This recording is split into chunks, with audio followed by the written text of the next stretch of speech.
بين الحين والآخر تثير الفنانة علا غانم الجدل، خاصة بعدما تصدرت أنباء وشائعات عن وفاتها.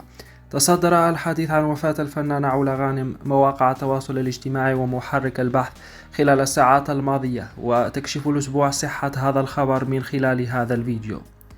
نفت مصادر مقربة من الفنانة علا غانم خبر وفاتها، مؤكدة أنه مجرد شائعة، وأنها تتمتع بصحة جيدة وتعافت من الأزمة النفسية التي مرت بها إثر خلافات مع طليقها رجل الأعمال عبد العزيز حسن.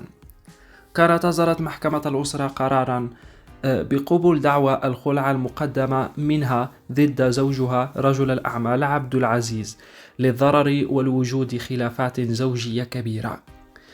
وكان قد انتشر قبل أشهر خبر وفاة الفنانة أيضا عبر مواقع التواصل، وذلك عقب تعرضها للضرب من قبل زوجها السابق، حيث نقلت وقتها للعناية المركزة إثر تعرضها لضربات على رأسها، وأصيبت بارتجاج في المخ.